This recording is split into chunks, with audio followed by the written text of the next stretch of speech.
So everyone experiences failures. So everyone experiences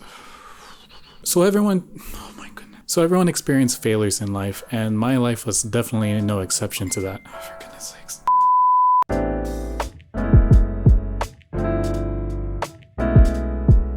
So everyone experiences failures in life, and my life is definitely no exception to that. In 2012, despite getting A's and B's in all my other subjects, I failed secondary school because of one subject. Maybe two, but still, the point still stands, guys. In 2018, I failed to get into college after graduating from community college. Even though if I graduated with a GPA of 3.59, I was rejected from USC and UCLA, and I was accepted into Cal State LA. Problem was, couldn't afford the tuition. In 2019, I failed to find work in LA. I unintentionally moved back to the Philippines, which was a place that I never grew up in. Although to be fair, kind of a blessing in disguise. So in 2020, I failed to find work in a country that I just won't name yet. And in that same year, I failed to find work in the Philippines for around 6 months. And mind you, this was before the pandemic started. In 2021, I failed to be consistent with my uploads on my YouTube channel. In 2022, I failed to maintain and develop my skills, which led to the quality of my work dropping rapidly. And here we are in 2023, where I essentially failed to start my YouTube channel in January and to release what was supposedly my end-of-year recap for 2022. So here we are now, and obviously my career in filmmaking hasn't taken off as much as I wanted it to. So honestly, why am I still trying? Let's take a drive. Do you know how precious your life is? Till you read about it. So after listing all these down, I realized that maybe my failures were not as bad as they initially sound. Because after all, some of them were circumstantial, like I felt that some of those were out of my control. However, I feel like it was the failure to attain very specific goals in my life that eventually contributed to my fear of creating. And it was my fear of creating that stopped me from, well, creating. Okay, note to self, next time I do this, I gotta get a much more sturdier tripod.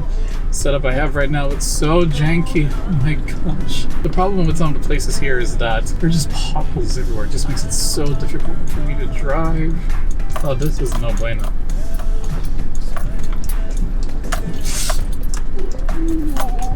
Okay. Oh no.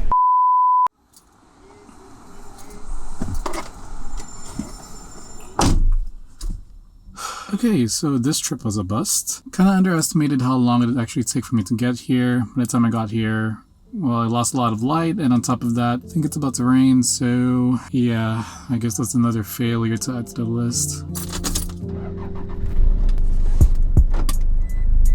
Okay, so the park shots didn't work out. I took a bunch of B-roll there, but by the time I got there, I ran out of light, and on top of that, it looked like it was about to rain, so honestly, I don't even know if I'm gonna get this video done, but anyways. So in the early days of my filmmaking journey, I was willing to take risks. I was willing to look like a complete idiot in front of everyone as I tried to figure out how in the world to become a filmmaker. However, as time went by, the more experience I got on making films and the more I developed my skills, I started to take less risks. Basically, I started to be more cautious, I was more self-aware of what I was doing, and I became more critical of my work. Because after all, the one thing that people always say is you are your own worst critic, and that is true. But I should have realized early on that the risks that I took in the beginning of my filmmaking journey are what made me into the filmmaker that I am today. Now, of course, that being said, as artists, we need to put in our best effort to produce the best kind of work possible. Because after all, the art that means so much more to us and possibly others is the kind of work that we put in our heart and soul into. But that being said, to quote Ethan Hawke from this great TED Talk that I saw a few months ago, you just have to follow your love, right? There is no path. There's no path till you walk it, and you have to be willing to play the fool.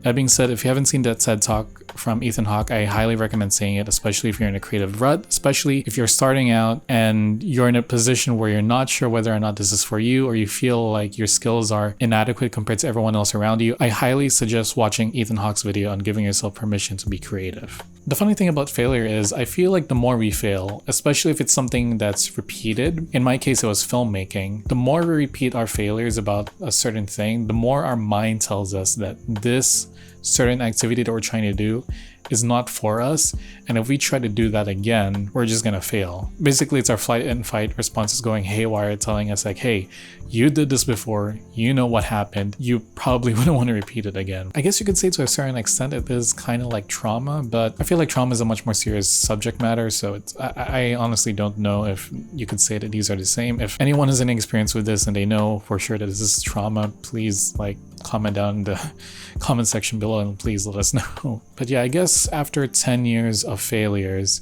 question stands, why am I still here? Well, the answer is simple. It's because I love it. I love filmmaking. I love what it is that I do. I love telling stories through a visual medium. This is something that I basically grew up with. Even though if I didn't know about it during the first half of my life, filmmaking has always been my passion, and it's something that I've never even thought once to ever give up. And the thing is, everything about what I'm doing now was an impossibility. It should have been impossible from the very beginning when I started my filmmaking journey.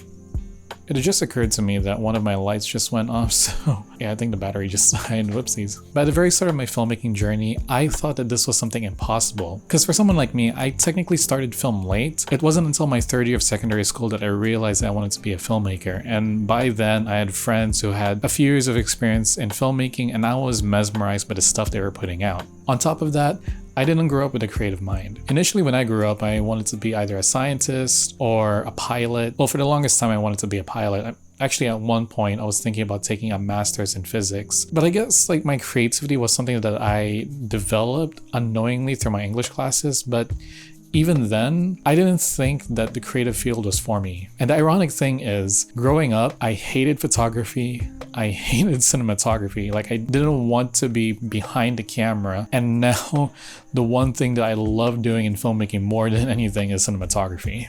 But here we are, like more than 10 years later, and I'm still making films.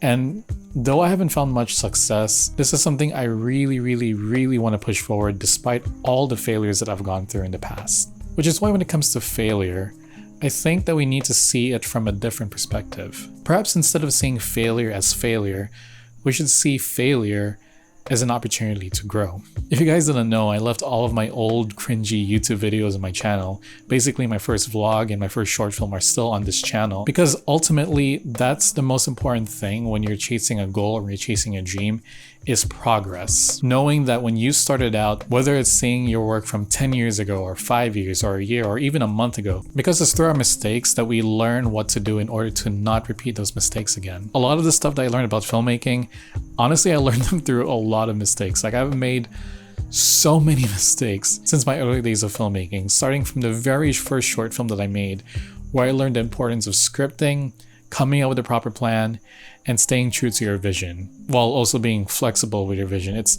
kind of a weird thing. There's kind of a weird balance with it. That's probably something I'll talk about later down the line. And even with the films I made in film school, there was so many things I had to learn. With each new project, there was always something new. The learning process doesn't stop when you graduate from college. Everyone has the opportunity to learn from their failures, and everyone has the opportunity to progress from it. Just because you failed doesn't mean it's the end of the line.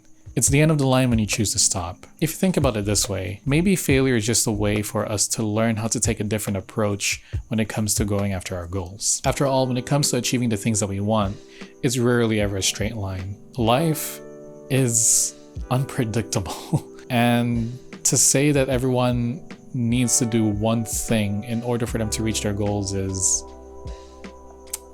debatable. So yeah.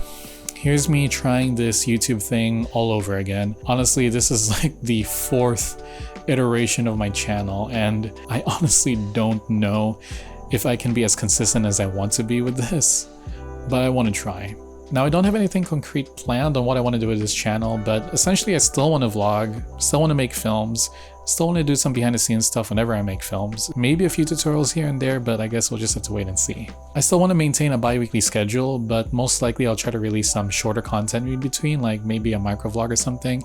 Basically, it's just a way for me to practice and for me to get used to this whole thing, because Honestly, stuff like this takes a long time to do, so I think shorter content will be able to help alleviate some of that stress that I'm probably gonna get. Not to say that this is stressful, I actually do love doing this. It's just that the pressure of trying to release on time, that's something that I should be used to by now because I'm working, but honestly, when you're doing it on your own, it's so much more difficult.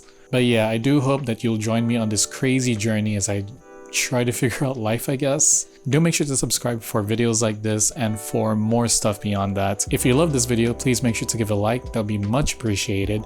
And if you felt inspired or if you have your own stories to tell about failure, please do share them in the comment section below. I do love getting inspired by other people's stories, so please make sure to share your story down below. I'm sure it'll be amazing to read some of them, and hopefully we can create a community where we can all inspire each other. For now, all I can say is welcome to Toby Ilio V4. God bless, and I'll see you guys around.